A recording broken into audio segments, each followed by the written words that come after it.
I get to talk to a lot of leaders and a lot of team members, and what the team members are looking for, I gotta say, it's not that complicated, right? Team members want to be heard. They want to be cared for. They want to know that they have a path in that organization. Maybe the premium experience, or that thought process of a premium experience, is taking that team member when they first start and saying, here's a potential path for you that you can follow throughout this organization if you're interested in staying with us. Welcome to the Attraction Pros podcast, where we discuss the latest trends and challenges facing the attractions industry today.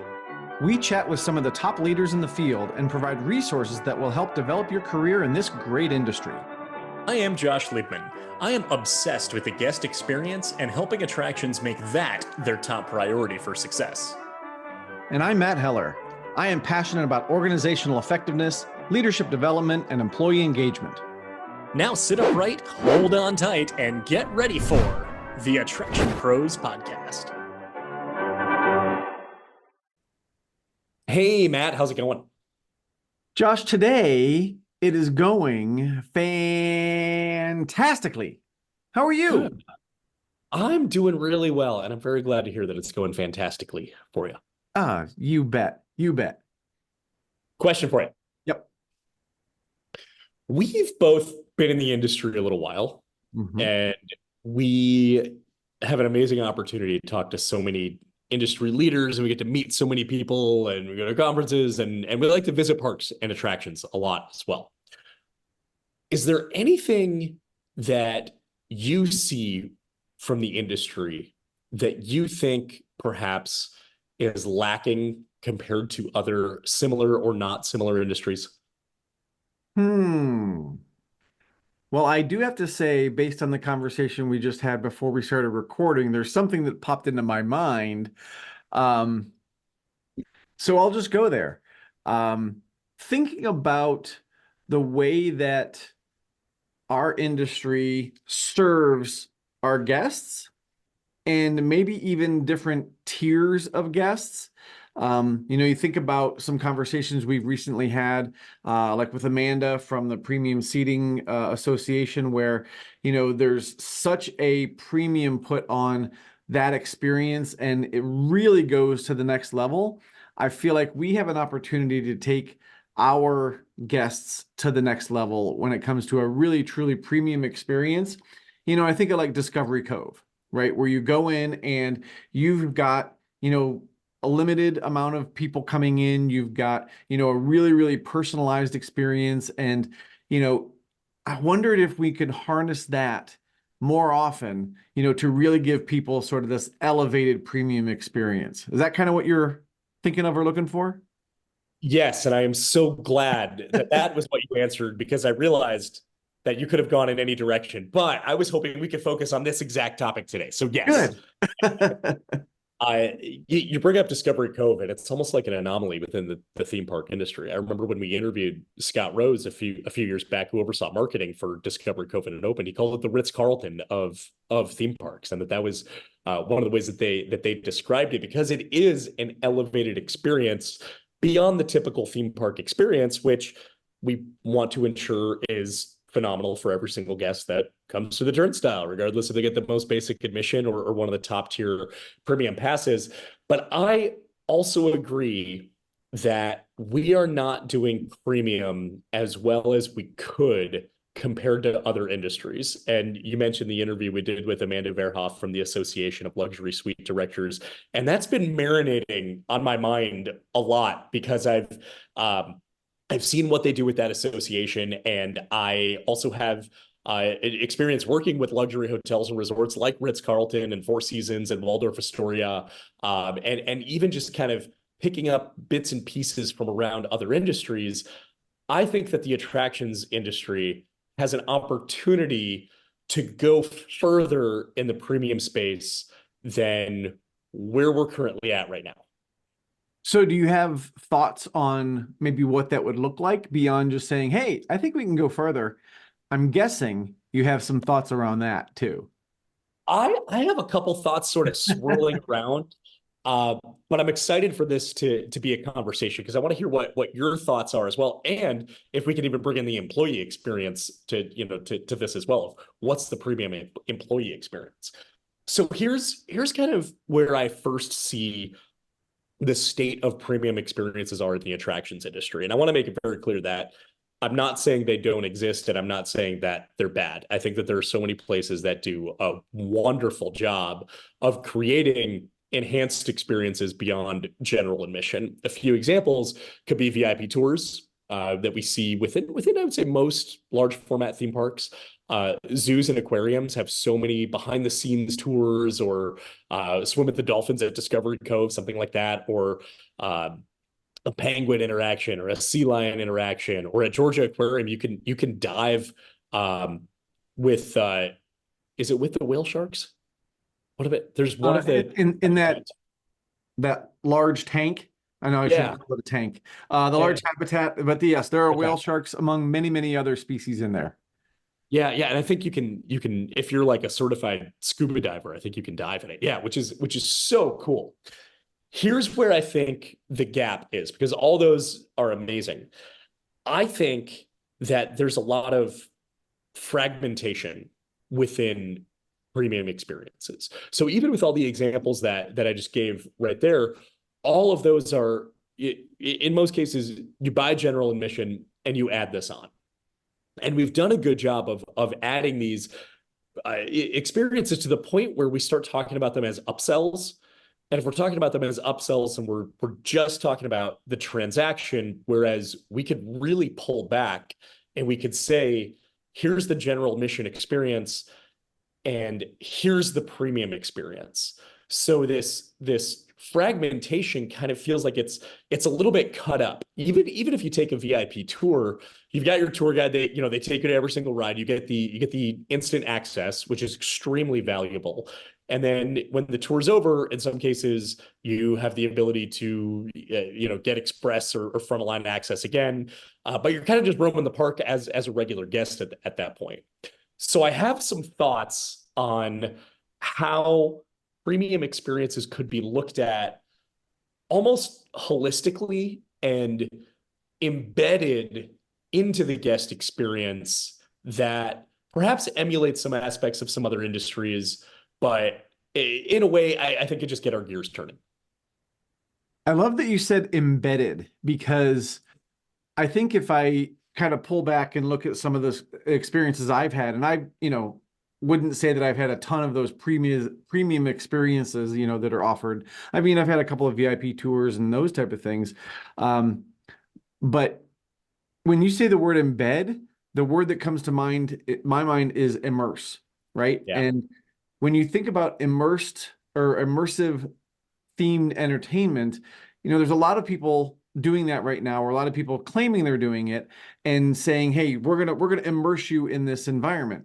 Well, when you walk into a family entertainment center or a theme park or a zoo or an aquarium, there's still this element in most of those cases of reality, right? And unless you're walking into a complete, full suit VR or something, where you're really pushing away the outside, you don't have that opportunity to, fully disengage from reality. So when you talk about the embedded premium experience and the immersive piece of it, what I really think of is an experience so engaging that even if you can see the reality outside of where you are, you forget about it, right? Mm-hmm. And you are so immersed in that experience that nothing else at that moment really matters. Now, I've had experiences like that at parks where it had nothing to do with the ticket that I bought, had nothing to do with, a special area that I went to, but it was because of the people I was with, because of the experience I was having. And oh, by the way, the third part of that trifecta were the employees, right? Yeah. Where they have an interaction with you. Maybe it's a quick comment, maybe it's, getting to know what you like so they can better serve you. But they have this ability to create a conversation or to create an environment where it doesn't matter what's going on outside the gates of that particular area. This is what you're focused on, and this is all you're thinking about. So to me, that also goes back to Amanda's conversation, because she said, what is premium? You know, to some people, having your whole vacation planned out is premium, right? To some people, it's the you know the way the food and beverage is set up, and it's exquisite, and it's an ice sculpture, and it's all these other things that can be premium to some people. So I think part of this discussion also could be, what is premium, right? And how do you define what that looks like for the vast majority of people that are coming into the park, where it could have so many different variables and definitions. So I don't know. I probably just threw out a lot of stuff that we could either, say, well, that means nothing, or we could take it in a lot of different directions. So take that for what it's worth. So what is premium? The answer is going to be different for everybody. I think if we were to really break it down to three main components, that if let's say you're listening to this and you're saying, we want to create a premium experience, the premium experience, what it involves is exclusivity, efficiency, and personalization. Really honing in on all three of those to create an experience that is very different than the standard experience, and as a result commands a much higher fee that delivers the value, and it's worth every single penny. So can I walk you through what I think a premium experience in an attraction can look like? You can, but I think we need to define the type of attraction. Right. I think in my head I'm thinking theme park. Okay. But it could also be, it could be amusement park.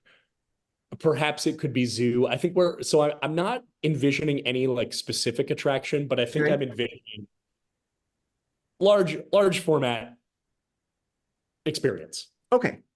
Okay. But thank you for asking me to clarify. So yes, of course, please do. So when you arrive, well, let's see, from an efficiency standpoint, ingress is always, not always, but oftentimes very difficult and very, I would say, mass produced, right? Driving into the toll plaza, into the parking lot, there's the parking attendant filing you into the spaces. That is the most efficient way to process the mass amount of cars that are coming in. If there's perhaps a separate entrance that then leads you to a valet that is directly in front of the turnstile, not even the turnstile, in front of where I'm getting to after this, that allows you to pull right up, get out of your car. You have no hassle whatsoever. Your car is taken care of. Now, I know a lot of theme parks offer valet, and some of them include them in their VIP experiences. But as we continue to follow this through, you then don't go through standard admissions or the standard turnstile.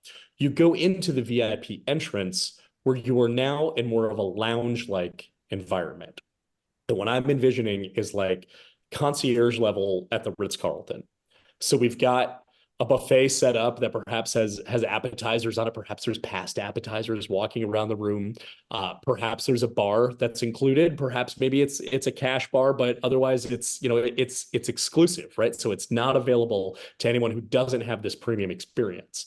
It's a more comfortable waiting environment. We're talking the nice couches, the nicer tables. There's soft music playing. There's coffee. There's whatever you need. And there's the concierge there, or the team of concierges that are there to help you plan your day. Now, in some cases, this might result in a VIP tour where they have a guide who's taking them from one attraction to the next, walking them up the exit, perhaps telling them information, whatever it is. Where I think my head is going with this is, I think there's some people out there who want a premium experience, but without the tour guide. Now, you could say, oh, well, they could just buy the express option, but then they're still waiting in line at the turnstile. They're still going through the food and beverage. They don't have that secluded space. So they could have the tour guide, or they could have the access to the park where they get immediate access to attractions, priority seating at shows, whatever that is, but also designated food and beverage as well. And whether that is in this VIP lounge that's up there at the entrance, or whether it's in another place that's centrally located in the park. I've seen annual pass lounges. I've seen American Express lounges, whatever it is in theme parks. And I just have to say it's not cutting it. Like it's a bag of chips and like a half a bottle of water, and it's like Wi-Fi, and it's like we have chargers, and like go to the Ritz-Carlton and stay on the concierge level, right? And see what that is. Go to an airport lounge. Just last week I was at LaGuardia and I went to the Chase Sapphire so the Sapphire Reserve Lounge or Chase Sapphire Lounge, except the Sapphire Reserve card. Most amazing airport lounge I've ever seen in my life. Not only did they have a full buffet set up for food and beverage, you could also order a la carte as well. And it was all included. And the lounge was complimentary if you had that reserve card. I was blown away. I like specifically made sure to get there early enough before my flight. When I learned about it, I landed the day before. It was like, okay, I got to get back here just to decompress in the lounge. Now that word decompress is also pretty important when it comes to the experience in a theme park. It's exhausting walking around a park all day. So having a space where you can truly decompress, disconnect, and have that, I will say, immersive experience that's immersing you into a more relaxing environment than the intensity of the rest of the park adds so much value because it allows you to recharge those batteries. I've seen places where they said, okay, we've got the area set up and there's the shade over it and there's the fans and there's the TV, and that's a good start. But I think it can extend further beyond that. I also think, water parks offer cabanas, just like a lot of resorts do, and those are really nice to be able to have your own exclusive space. Why don't dry parks offer cabanas or something that is similar to that to say, hey, this is my spot in the park. It'll be locked when I'm not in there. I can leave my bags in there. If I win that massive teddy bear from the games, location, like my day's not over. I can just go put it there right now, or it's taken to my car, right? I'm not walking around with it for the entire day. And I can easily order food and beverage if I want to. Now, when we talk about food and beverage, I mentioned exclusive F&B because this offers an opportunity to provide more high-end food and beverage than the majority of food and beverage locations within parks. Even though we've seen amazing advancements in, I would say, quality and uniqueness and creativity in F&B, a lot of it is still very much mass-produced because that is the most efficient. But if we're focusing more on premium, then perhaps there can be that buffet that has the carving station or the sushi station and then the dessert station, right? And it is something that is seen to be in a more high-end experience than perhaps most other guests can experience. And then at the end of the day, you're back in the VIP lounge. And if there's any retail, that's brought to your car for you. Your car is brought up. You're walked out perhaps with the personal concierge and sent on your way. I know there's a lot of things that can happen, in between there, but this is sort of where my gears are turning of saying, you can create this as a package. And yes, there is some infrastructure and some facility investment, some CapEx that's involved with it. But I think you could do the math and find the ROI to truly capitalize on that. Absolutely. So a couple things I wanted to I guess, follow up on and maybe even a couple of shout outs based on what you just said there. So the first things that got my gears turning when you talked about the special lane for people to come in and, they get dropped off at the concierge and things like that.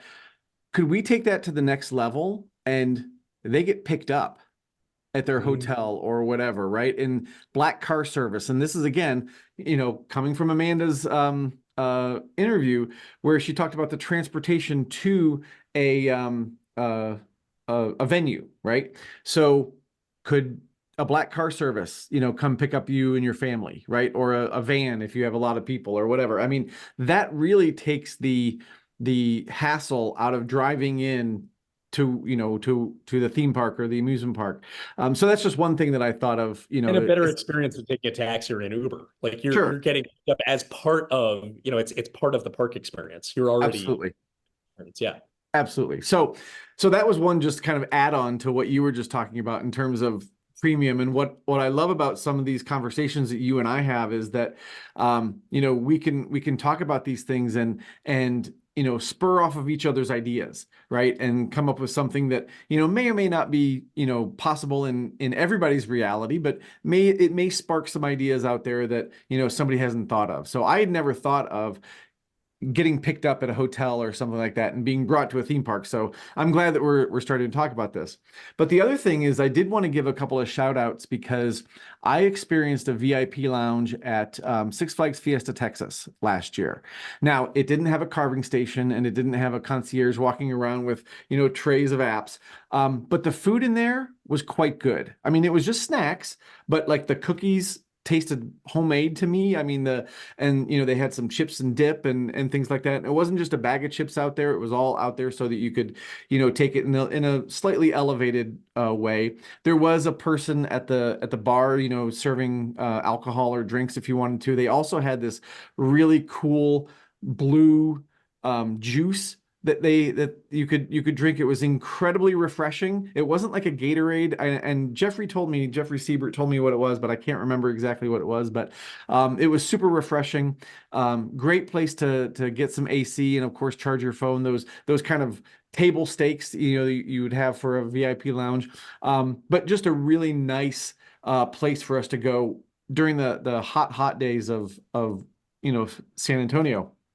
So that I want to give a shout out to that one. Again, doesn't have a carving station, but it's a very nice one. And also your thought of the cabanas in a dry park, Wild Adventures in Valdosta, Georgia. They actually have some of those cabanas for the dry park, and we got to use one. And it was great. It was exactly what you said it would be, someplace to go. We didn't win the big stuffed animal, so we didn't have to store that there. But, there was a refrigerator there. There's a place to, sit and relax and enjoy. And what was great was it was kind of part covered and part not covered. And the day that we were there, it rained on and off. So what do? We just go back to the cabana, and we even have pictures of us just sitting in the cabana, just kind of looking out over the lake, waiting for the rain to end, but what a great opportunity to just have some place to go. You didn't have to worry about getting a poncho and all that type of stuff. And to me, it did feel premium, right? It felt like we were having an exclusive experience. It was definitely more efficient than trying to, just stand under a poncho or a tree. And I guess it was personalized because it was just us in there. So I think it kind of hits those spots. So I wanted to give a couple of shout outs to those things that you had mentioned. And again, even if you're doing those things, there's opportunities to take it yet to the next level. Mm-hmm. Yeah, and that's the exciting thing about it is that it's an infinite game, right? Like you can keep pushing it further. You can say, okay, well, what is next? How can we top this experience and make it even more premium?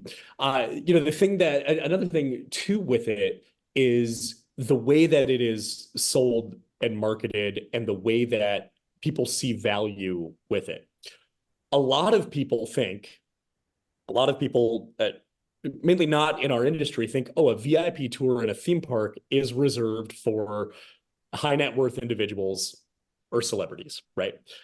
Because it's like, oh, they're going to go to a theme park. They're not going to stand in line with everybody else. They get the VIP tour, right? No, they book the VIP tour, and the VIP tour costs money, and anybody's able to, who wants to pay for it. And that's actually the point that I want to make here, is that we think of premium experiences being catered to those who have higher income, whereas I've always seen it as the premium experiences are geared to those who see the value in it.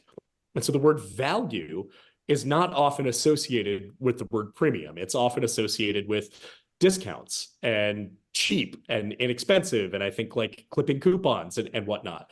But value is the quality of the experience compared to the price that you pay.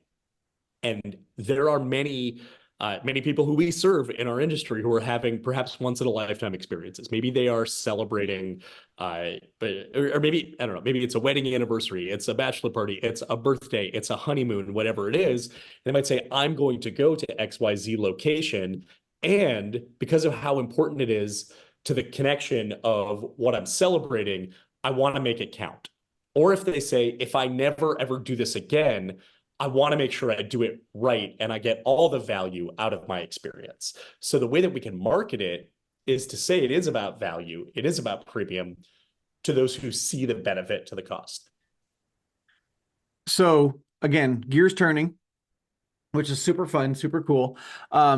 Where I go with this thought is what's creating the value? Yes, there's a product there. You know, there's a ride to the theme park, there's a ticket, there's a VIP tour, but there's also the team member experience, right? And you know, obviously you and I talk about the guest and employee experience all the time.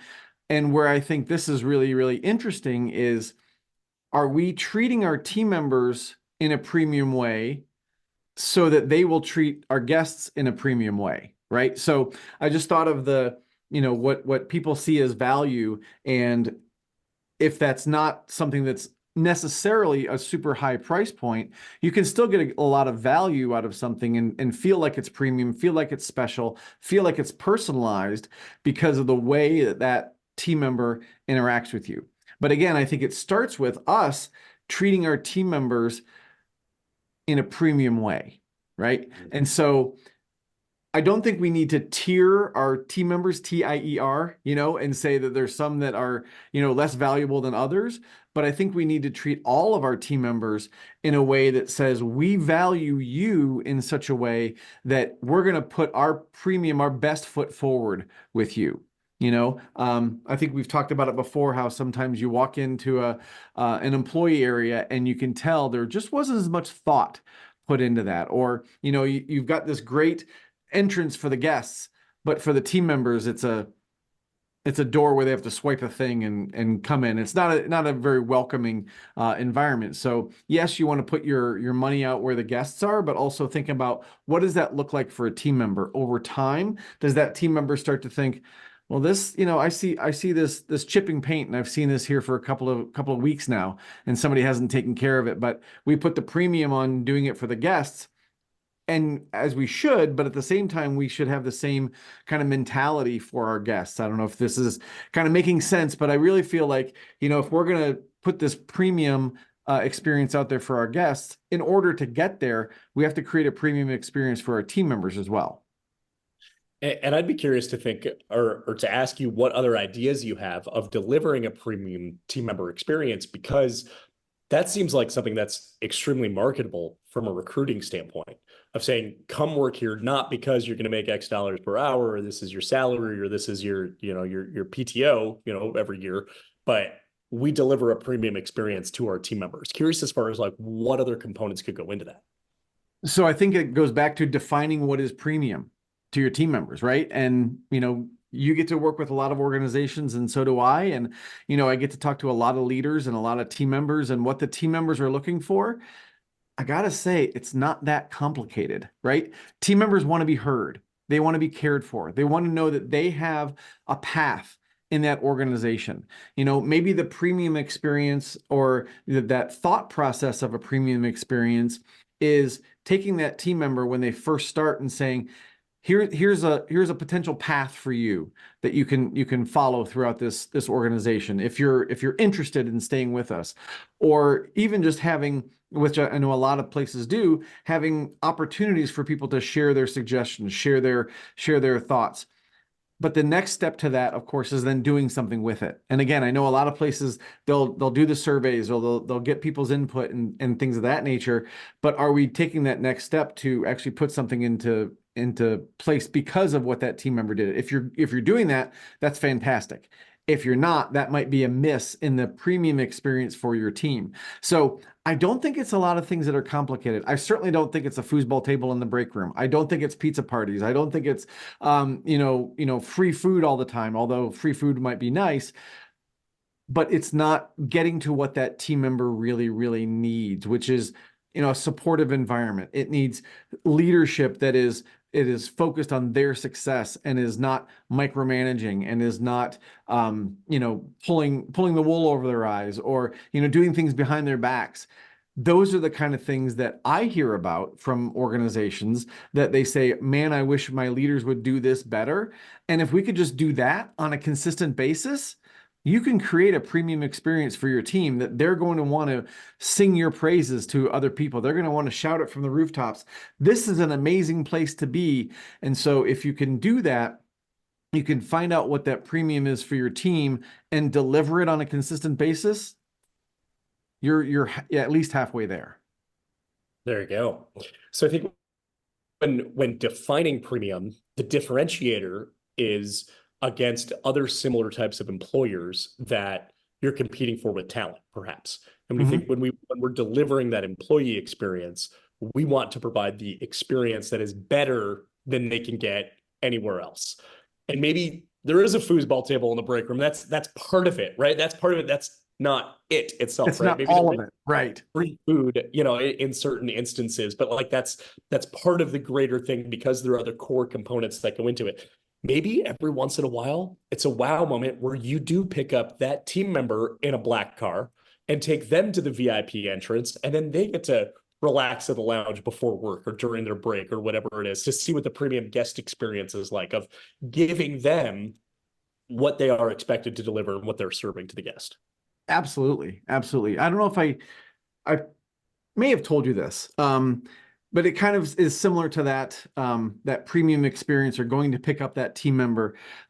We had um, an incentive program in the admissions department when I was at Valley Fair, and one of the rewards was actually to park in a manager's parking spot, which meant that you had to get a specific security tab to come through the gate, right? To come in and then park in that spot. But then also I would park in the team member parking lot, which unfortunately at times would flood because it's right next to the river, right? And so it's a dirt parking lot. It's not exciting. And you have to walk up this hill to get to work. But when I was actually able to award that to someone, like they wanted their picture in front of their car in my spot, I mean, so that was to them a premium experience because it was something that they only got to do. It was exclusive to them, right? Very much personalized to them. So I think it does hit some of those things that were on your criteria. But I also, now thinking back, think we could do this more often, as you said, as a wow moment. Yes, it's great to have it as an incentive or as a reward for doing great work, but also we could just do kind of random acts of kindness, random wows that would show people what that experience is that we're looking for them to create for others. Yeah, exactly. And then as we think about, well, what's the math behind this? You know, where is the return on the investment? Whether we're talking about it from the guest experience or the premium experience. You know, I mentioned earlier when I was walking through, you know, what does the premium guest experience look like? There probably would be an investment to perhaps bring in that heightened food and beverage that, and now there's not only capital, but there's operating costs to it as well, or retrofitting an area to make it a premium VIP lounge, and there are a number of perhaps ancillary costs with it. But then thinking about the potential demand for it, and even if it's a very small percentage of your guests who take this up. And of course, you can implement seasonal or demand-based pricing. And because of the exclusivity, there would be a limit to it. So that would hopefully increase the demand with it as well. I know I'm kind of ping-ponging between the guest and the employee experience. I'm thinking of from the guest experience lens. It's something that could be a very profitable arm of the business and a very profitable way of experiencing what you have to offer. And just like one of the things that we talked about with Amanda is that that premium experience is another way of experiencing the same product. The rides are the same, the shows are the same, just like flying first class, you're getting to the same destination. Sitting in the box seats at the sporting event, it's the same game, right? It's just another way of being able to experience it. And for those who see the value in it are those who are more likely to take it up.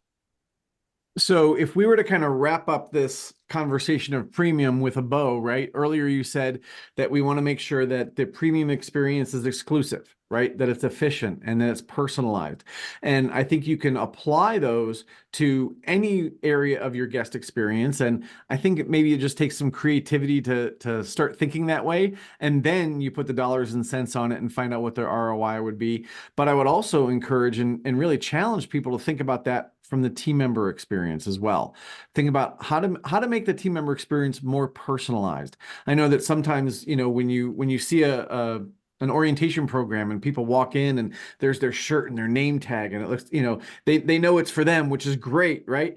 But if you're not doing that, if you're not, acknowledging that human being, that person that's coming to work for you in some special way, then maybe there's an opportunity for more personalization, in your onboarding process or your training process. So again, I think it just comes back to thinking about it maybe a little creatively and putting on that premium hat and thinking about things a little differently. Because I think from a design standpoint, I think it's probably safe to say that we're in a bit of a renaissance within the themed entertainment experience, right? Because there's so many new things coming out, so many new experiences and so many new attractions that we really are reinventing ourselves kind of as we go. So why not reinvent what premium looks like, and why not reinvent what a premium experience for your team looks like?